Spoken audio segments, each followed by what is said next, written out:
What's up, Cowboy Nation, Cowboy Headquarters, and America's team? It's your boy G, the #1 Cowboy fan, happy coming to you live, direct and correct with some Mo news. You know the rest.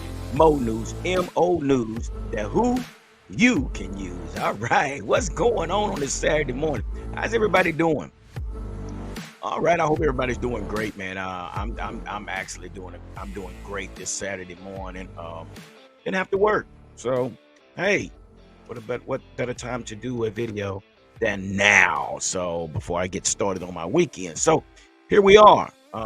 Big shout out to all our subscribers and all those that follow this channel. Without you, we would not be where we are today. So thank you. Oh, yeah. There's a lot going on today. There's a lot going on. Also, I got to give a big shout out to all our social media groups out there on Facebook that's sharing our content on in their group. First starting off with the Dallas Cowboys on deck. Then we got Cowboys fan 365, we them boys, and the Dallas Cowboys insider. So big ups to you guys for sharing our content. Yeah, for sure, man. I'm just excited, man. Another great day to be in the land of the living and to be talking about our Dallas Cowboys as we get closer. We get closer to training camp in Oxnard, California. Oh, and it's going to be something great to see. I'm just waiting and excited to see what this offense. I know we talk about the defense, but I'm so excited and waiting to see what this offense looks like. In which I know they're not going to show a lot, but just to see the addition of Brandon Cooks and Tony Pollard at this running back position, Tyler Smith and Tyron Smith being back, and things to that nature. So yes, I'm excited. So yeah, that's right. Let's get right on into this. I'm not going to hold you long today. So you did see the title. The Cowboys and the USFL connection. And what does the USFL have to do with the Dallas Cowboys? Well, I'm glad you asked. And we're going to get right into that. So, as we know already, this kid here, Cavante Turpin, he's one that come out of the USFL, Washington Generals, if I'm not mistaken. But also, he played right here in the DFW area. He played for TCU, where he was a wide receiver and kick returner. This kid was explosive. Kid was great. Had a great highlight tape out there. So he did great at TCU. Then he entered the USFL in 2022, and not long after that, he was awarded MVP in the month of June of 2022. And then, this guy has a great story. The great story with the USFL and the Dallas Cowboy connection. Then, sure enough, he joined the Dallas Cowboys in July 2022. So, with that being said, he basically is a great story for the Dallas Cowboys and the USFL connection. And there's more that goes along with that when we talk about the USFL. Because right now, where we are right now, we got a kicker from the USFL, from the Birmingham Stallions. Yeah, Brandon Aubrey has signed a contract with the Dallas Cowboys, along with competition with Tristan Viziano. I'm gonna say that's how he spell his name. Pronounce his name. Tristan Viziano signed with the Cincinnati Bengals back in 2019 as an undrafted free agent. So these are the two. These are the two kickers that we have right now. Now, according to this credit goes out to Cowboys Maven on Fan Nation. According to them, basically saying that Tristan Viciano and new signee Brandon Aubrey would be the Cowboys' only option, and the Cowboys believe that that's enough. Well, the 26-year-old Viciano has played for 4 teams and kicked just 12 field goals while only hitting 15 of his 20 extra points. Now, Brandon Aubrey hasn't played a snap in the NFL and has spent most of his career as a soccer player, jumping into the pro football just 2 years ago while becoming an all USFL kicker in 2023. This guy was also a all-star in the Major League Soccer league as well. So yeah, 2 years into the league. So here's the question: Dallas has two question marks: competing at kicker, and rumors of signing Robbie Gould are still just rumors. So the question is: Do the Cowboys bring back? Do the Cowboys bring back Brett Maher for competition reasons? And how do you guys feel about these two guys? I don't know.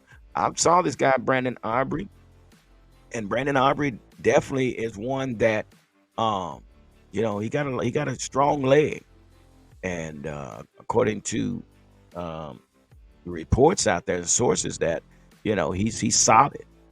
Tristan, like I say, he's played for different teams, and they get you a good little competition. So yeah, it's something to think about. Do we bring Brett back just to for competition reasons, or do we go out there and sign Robbie Gould, or what do we do at this position? Because we're still uncertain about our kicker. But again, there's the connection between the USFL and the Dallas Cowboys. Now you probably say, now how is it that the Dallas Cowboys? We'll throw that at you. I'm gonna throw my cards at. Yeah. How is it that the Dallas Cowboys have this inside scoop with the USFL, and what connection do they have with the USFL, and how is this possible that they're able to bring these guys in from USFL? Well, let's talk about it. Bye, y'all. There it is. Daryl Johnston is the president of operation of the USFL. Basically, just been promoted to president. He was once vice president. Now he's been promoted to president of operation of USFL, which we also know that he was a former fullback for the Dallas Cowboys, but he's also a NFL broadcaster. So according to Forbes, it's saying that Daryl Johnson is the only NFL announcer on a national network who is also an executive in the sport league. So, and for year two of the USFL, which has already kicked off, he is something like the commissioner. So it's the high his position right now as the president. It's the highest ranking title. I'm sorry, highest ranking title considering the league does not have a commissioner. So he's like the commissioner of the USFL as what we have in the NFL, the commissioner. So this is a great connection. This is a great connection. So also, that was told by Fox Sports that Johnson told the story to RJ Young. Told me that this was an opportunity giving these young men another opportunity. Sometimes it's non-traditional path back to the NFL. Sometimes it's just changing the narrative that's out there about you. Sometimes it's just showcasing your skill set. And he also mentioned, that the Kevontae Turpin story is unbelievable. And one of the reasons he wanted to help lead the USFL. So basically, this league is a showcase league. And basically what Daryl wants to do is help get some of these former players or college players an opportunity to get in the NFL. Because sometimes we always went through the Canadian League. Kids would leave the college level and they would go to the Canadian League, and then from the Canadian League they would come into the NFL. And that's a different story on the Canadian League because they when you go play in Canadian football, it's like when you're from America, they call you imports. You are imports. So it's kind of funny. My son, he played up there for the what was it? Oh shoot.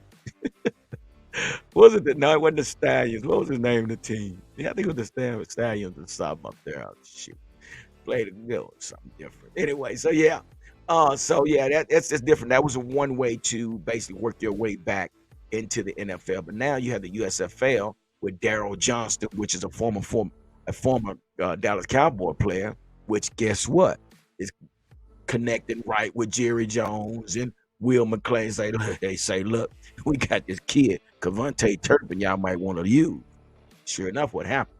A month later, Cavonte Turpin was playing for the Dallas Cowboys as a kick returner. Now we know Boy Wonder wasn't able to open wasn't creative enough to get him in certain packages. But so hopefully we'll see some packages, especially made for Cavante Turpin, along with Deuce Fun and all these other speedsters that we have. And when we talk about speedsters, we need to talk about Brandon Cook. Here's some more information right now. It said Brandon Cook being an X factor on the field feels like a no-brainer. Come to find out that Brandon Cook has 6 1,000 plus receiving yard season in 8 seasons. So yeah, it's a no-brainer. So here's some more information. This credit goes by Heavy. The story is by Evan Rader. So here's the situation: if the New York Jets pursue Dalvin Cook, this could force Michael Carter out, which is a former North Carolina Tar Heel player, and which could be a potential player for the Dallas Cowboys. And it said that this guy is 24 years old with serious potentials. So yeah, that's some information that's on the outside that we're talking about our Dallas Cowboys. And so I want to share this with you guys. I got to show this video. And when I show you this video, it's kind of funny. I don't know if they're mocking the man or what they were doing, but I want to read the story after I show this story, okay? I want to.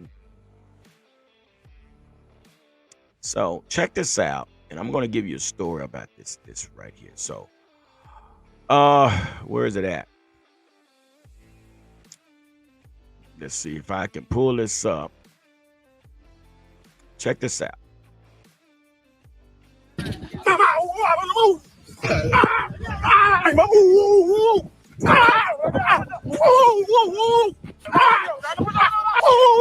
I don't know if they make fun or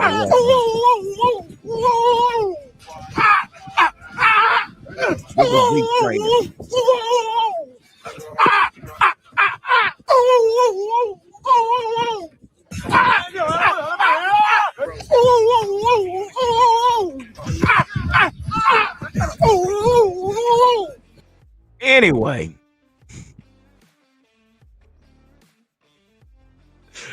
Anyway, so yeah. So yeah, but let me share this with you guys, man. What it said about Zeke, man. And I know we keep saying we got to move on from Zeke. Zeke is gone. Zeke is gone. So the story was told on Twitter. It says despite Elliott finishing last season tied for third most rushing touchdowns, 12. In the league, he finished with a career low in carries, 231, and rushing yards, 876. Fewer rushing attempts would normally lead to a higher yard per carry average, but this was another career low mark, 3.8 yards for Elliott. Now, I say that to say this. And I know what everybody's going to say. Oh, well, he's just not the player he used to be. And, well, yeah. But let's talk about when Zeke was the player and he was the number one running back. Those were the years that he received the 2 rushing titles. Remember? I think it was after year 4. Year 4, they start basically bringing in Pollard. Start splitting the time with Pollard. Pollard was getting carries. Now, I just said he finished third, tied third with the most rushing TDs.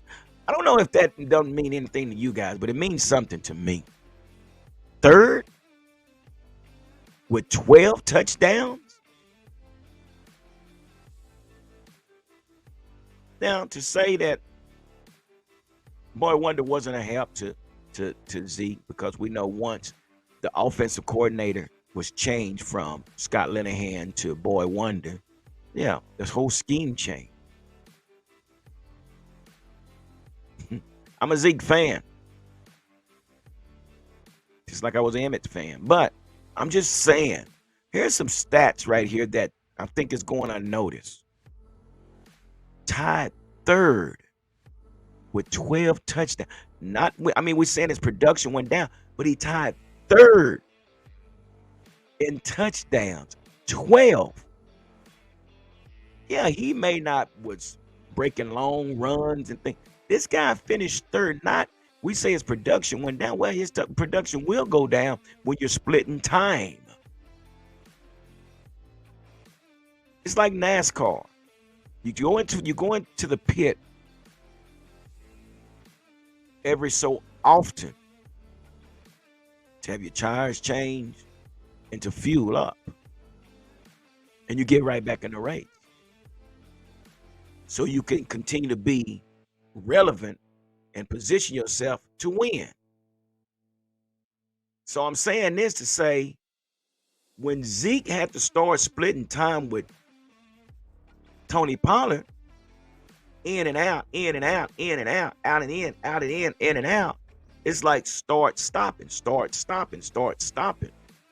Now let's just compare the years before Pollard got here. Who was the man? Zeke. Let's go back to the 90s. Who was the man when Emmett was here? Emmett. Emmett took 90% or 95% of the touches in the backfield. The first 3 to 4 years, Zeke touched the ball 95% of the time. And then we brought Pollard in. So it's like, talk about boxing. Guy get in there and he's feeling his groove, and you call timeout. Timeout, we want to stop the fight. Stop the fight for what? Or would you want to take a break? We don't get. So I think this affects Zeke too. But again, let me go back. Despite Elliott finishing last season tied for third with the most rushing touchdown, 12. And it's still he finished with a career low in carries, 231. But he still rushed for 876 yards. Y'all can say what you want to say. I'm a realist.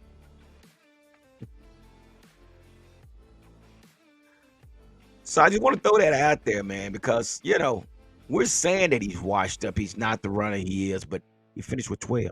And he was splitting time, and he still finished with 876 yards.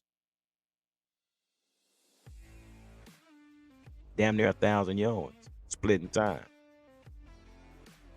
So if Dak doesn't even come, not Dak, if Zeke never comes back, I might have said Dak earlier, I don't know, but y'all know what I'm talking about. I'm talking about Zeke. But if Zeke never comes back, I promise you, whoever gets Zeke,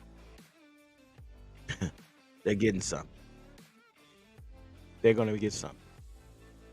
But right now, what I think Dallas is doing, Dallas is basically just trying to see if anybody's going to pick up that $5 million. They're trying to see if Dallas is going to pick up, anyone outside of Dallas will pick up that $5 million. If not, again, you heard it first from G, the number one Cowboy fan. Zeke could be back here. And everybody else on the team could be damn near cut from the team. Rico Dowdle, Rojo, Hunter Luke Gay. Because if no one picks him up, you're just going to hey, Zeke, we're done. We're just going to pay you. No, you're going to make you work for this $5 million. We're going to make you short yardage and goal line. Come on. But anyway, hey, that's what I got for you guys today, man. So that is the connection between the USFL and the Dallas Cowboys.